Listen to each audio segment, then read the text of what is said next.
As a freshman, you said that you didn't want to go to North Carolina, which you could have, to win their 28th national championship, because that's not an accomplishment. You wanted to help get something started at Santa Clara. How hard was it to help build from the ground up? You know, I think the idea of ending a dynasty, ending the North Carolina dynasty, it was something that was really intrinsically motivated in a lot of us. But I think you have to go to Jerry first and look at, he was the one who really built the dynasty, because from what you'll hear from all the athletes is you're only as good really as what your coach can provide to you, the vision that he can put out there for the players to gravitate towards, to want to come to the university. And then we go out and try to do our best to fulfill that vision. But ultimately, it was about him laying down the beautiful game and getting players like myself, Danielle Slayton, the two classes before us, Mandy Clemens, Kylie Bivens, Nikki Sherlenga, one of the actually best players in women's soccer history, who was on the national team briefly. Those players started to build the dynasty.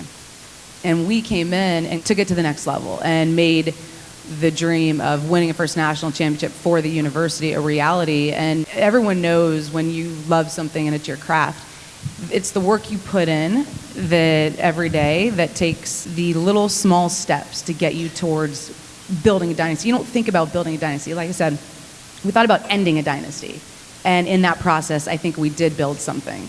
And I give all the credit, though, to Jerry, because he's the one that put that foundation down and brought in these really, really talented players. And I was just lucky enough to play with some of them.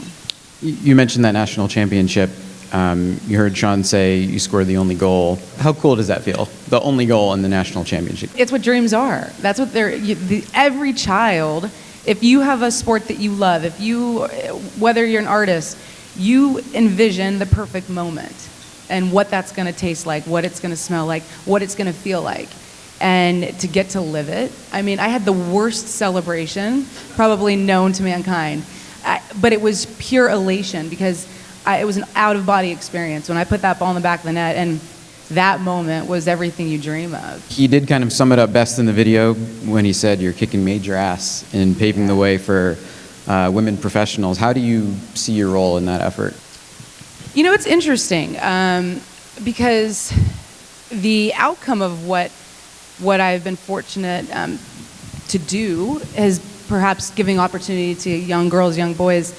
But I think for me, the message that I always want people to understand is find something you love and go change that field, go change that profession, whatever it is. So when I started getting into broadcasting, I realized I want to make it better. I think that there's a void in this space. I think that we can do this and, you know, bring our audience into the game more, teach them more, make them see the beauty of the sport the way I see it, the way I feel it.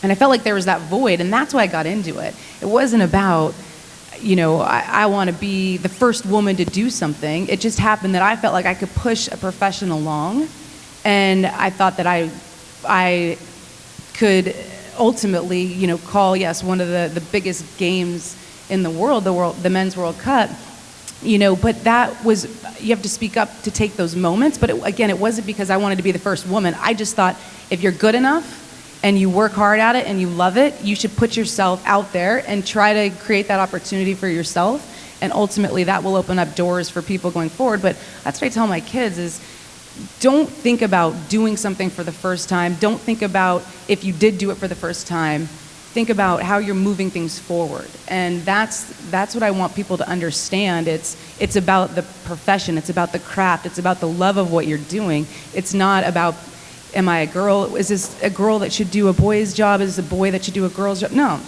it doesn't matter. If you love it and you're good at it, go for it. Well, you intentionally or unintentionally, you certainly have done that. Yeah. Is there anyone that you'd like to thank here today? No. Just kidding. No, just Sean. We're good. No, absolutely. I first want to thank the WCC. I think when you look at what some of these athletes coming out of the WCC and specifically out of Santa Clara, the support system, I think the intimate environment that is set up at these universities, I can only speak to, you know, Santa Clara University specifically, but the support system, and the way they care about the individual and the tools that they're giving these young, whether they're athletes or not, these young people coming into the world, that is everything. And you're not going to have your playing career forever. You're going to go on to try to change lives in other facets of your life. And I just think there's a big thanks to be had to the WCC, to obviously my university, for giving us those tools and that foundation. And then specifically, you know, to Jerry I owe him everything, honestly, for what I've been able to do in soccer. The way that he's taught me to see the game and feel the game, it's next level. It's very different from the way other managers, you know, dealt with their players. And I'm forever grateful because I get to do what I love still, and that's largely because of him. And then, of course, my loving husband, because he is always there for me and always supportive. Although you kind of ruined my national team career, let's face it. I fell in love with him instead of soccer, actually.